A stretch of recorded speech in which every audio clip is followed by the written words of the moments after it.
Assalamu alaikum warahmatullahi wabarakatuh. This is standard 8th. The topic is reproductive health. The topic is reproductive health.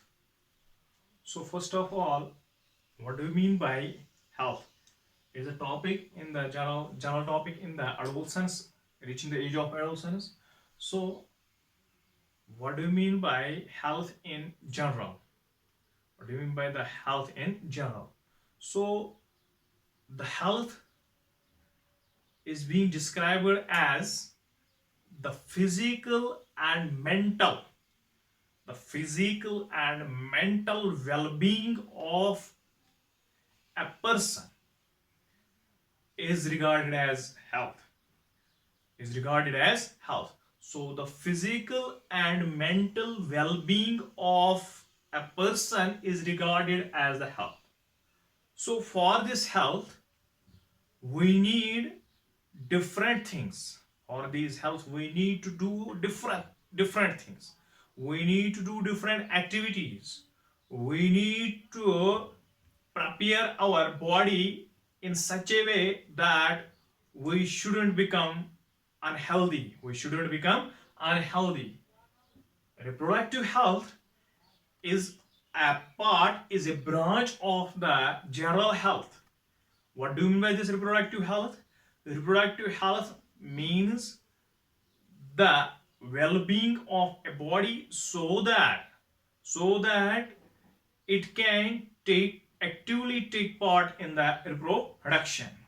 For example, if a person is able to reproduce its offsprings, if a person or if an organism is able in a well condition to produce its offsprings, we can say the reproductive health of that very person is in good condition.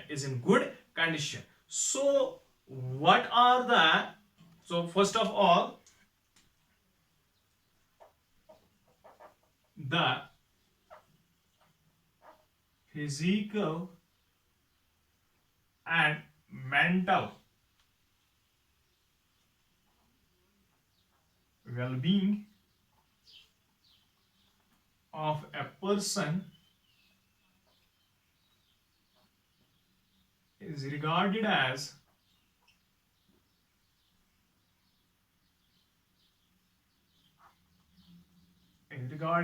the health. So the reproductive health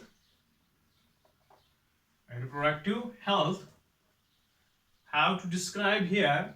We have to discuss about the reproductive health. So जो need है इसमें पहला कौन कौन सी चीजें हैं जो इस रिप्रोडक्टिव हेल्थ को, what are the things which enables a person to have a good health, to have a good reproductive health, which enables a person to have a good reproductive health. So health हमने पढ़ा, health हमने जाना, physically भी fit होगा, mentally भी fit होगा, तभी तो उसका हेल्थ कहलाएगा, तभी तो उसको वो पर्सन हेल्दी कहलाएगा. इसी में रिप्रोडक्टिव हेल्थ भी है ताकि ये इसके रिप्रोडक्शन पे कोई असर ना पड़े, इसके जो रिप्रोडक्टिव ऑर्गन्स है उन पे कोई असर ना पड़े, वही रिप्रोडक्टिव हेल्थ कहलाता है. सो जो जनरल हेल्थ या रिप्रोडक्टिव हेल्थ होगा उसके लिए पहला पॉइंट कौन सा है वो जो जरूरी है इस रिप्रोडक्टिव हेल्थ को अच्छा रखने के लिए. So one is balanced diet.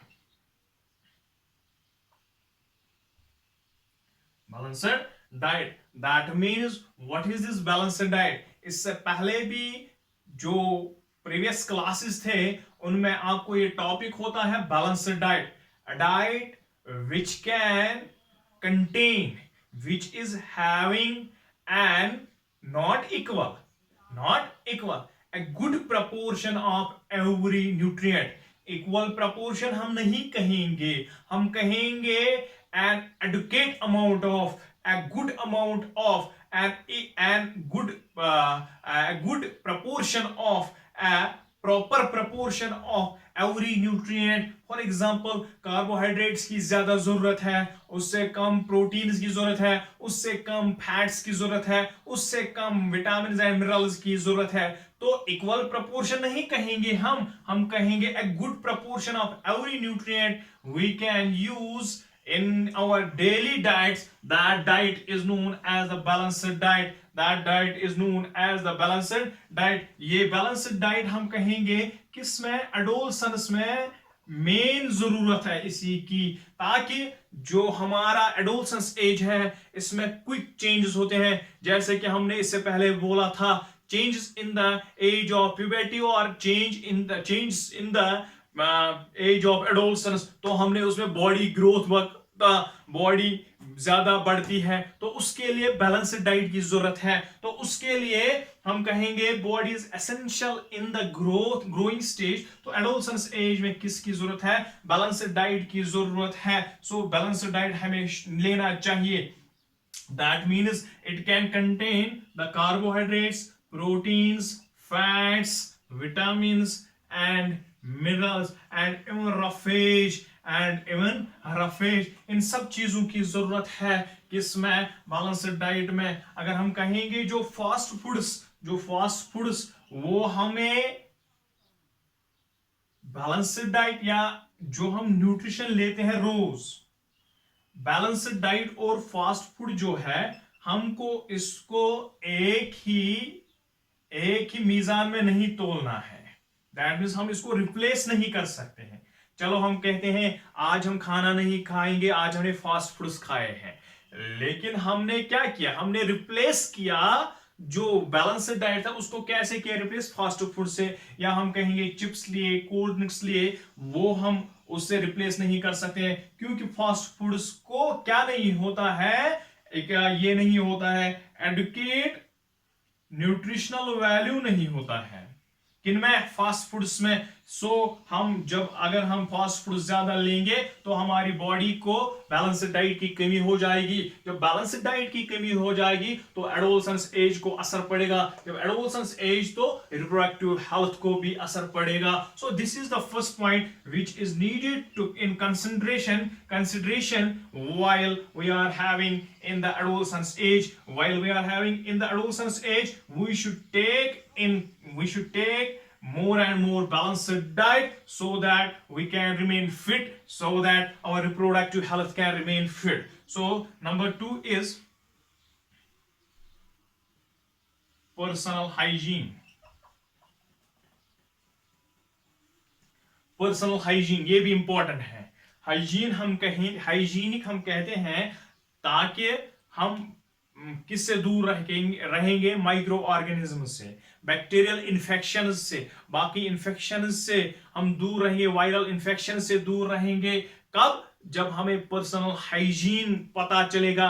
क्या होता है, we in make sure that in adolescence age, हमने एक पॉइंट कहा था एडोलसेंस में, जो एक चेंज बताई थी हमने, that is more activeness of sweat and sebaceous glands. तो हमने उसमें कहा था जो ये ज्यादा काम करता है, स्वेट ग्लैंड सेक्रेट करती है स्वेट. तो जब बॉडी को स्वेट हो तो बदबू पैदा होती है, बैड स्मेल पैदा होती है. तो we should bath every day. We should bath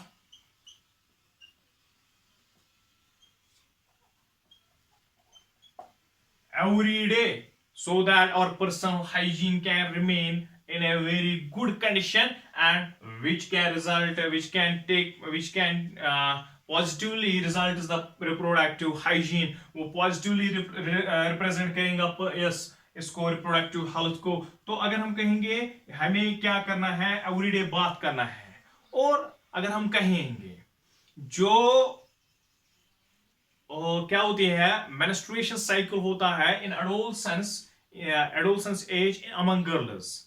जो गर्ल्स में मेंस्ट्रुएशन साइकिल होता है, दे शुड, उनको क्या करना है, क्लीन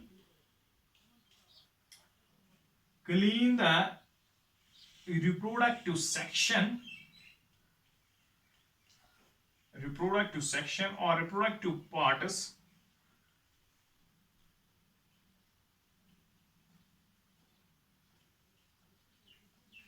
after every flow, हर फ्लो के बाद, हर ब्लीडिंग के बाद उनको क्लीन करना चाहिए। क्या जो रिप्रोडक्टिव सेक्शन होता है, रिप्रोडक्टिव पार्ट्स होते हैं, उनको एवरी फ्लो के बाद उनको क्लीन करना चाहिए, ताकि जो ये रिप्रोडक्टिव सेक्शन होता है, जो ये एब्डोमिनल सेक्शन हो, जो ये क्या होता है पेल्विक सेक्शन होता है, वो क्लीन रह जाए, वो क्लीन हो जाए, ताकि बैक्टीरियल इन्फेक्शन, जो बैक्टीरियल इन्फेक्शन होता है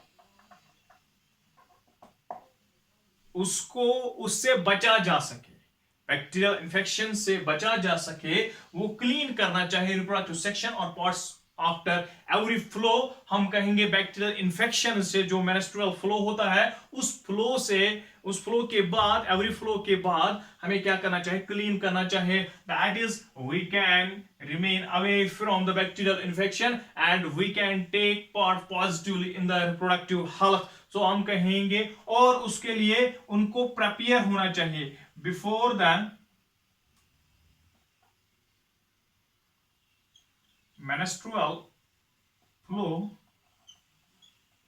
Girls should prepare themselves before, पहले ही इनको प्रिपेयर होना चाहिए कि मेंस्ट्रुअल फ्लो साइकिल आने वाला है, उसके लिए हमें कौन कौन से स्टेप्स लेने हैं ताकि हमारे रिप्रोडक्टिव हेल्थ पे कोई असर ना पड़े। सो this is the personal hygiene, this is the personal hygiene. उसके बाद है तीसरा point, physical exercise.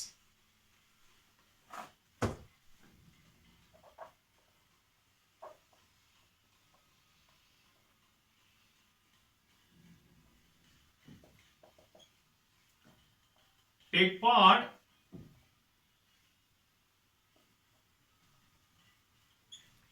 in physical exercise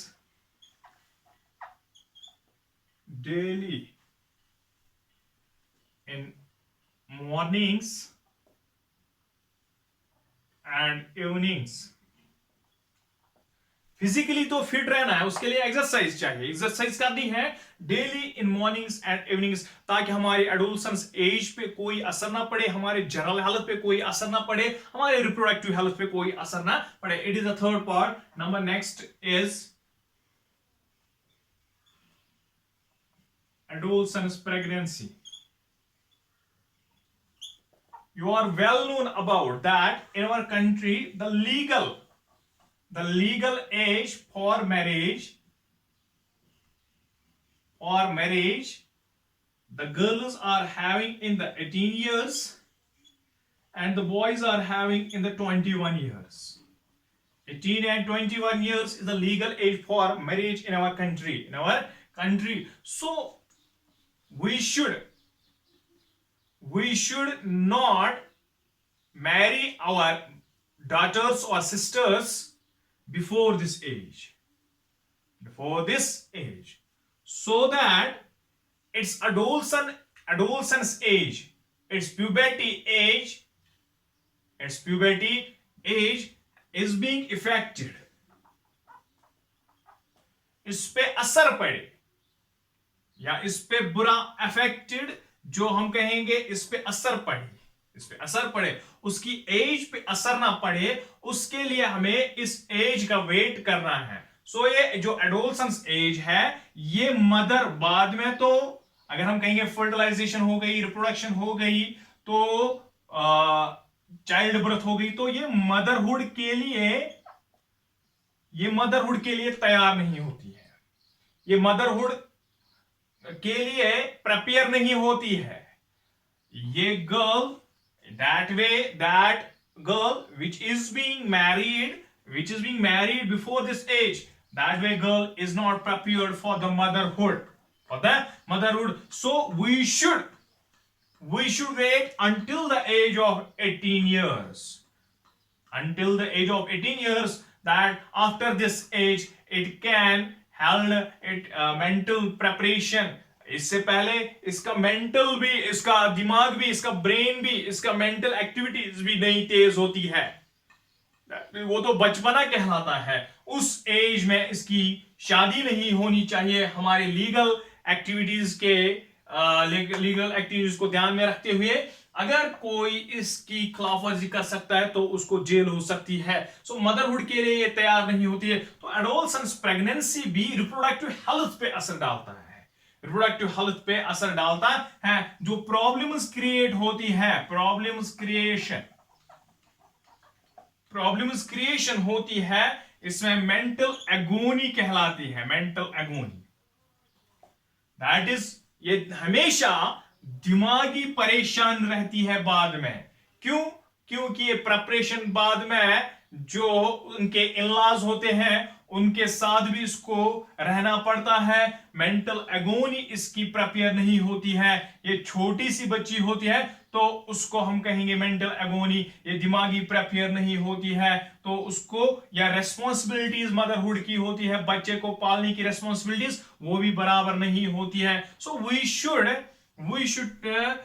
follow the age which has been declared legal by the Constitution of India. So we can say that these are some points which will consider that they can take part in the positively in the reproductive health. So हमें physical exercise भी चाहिए, हमें adolescence pregnancy को भी रोकना चाहिए, हमें personal hygiene का भी ख्याल रखना चाहिए, हमें बैलेंस्ड डाइट भी करना चाहिए, so that we will remain fit and our reproductive health will remain in a good condition. Hope that you have understood it well. Thank you.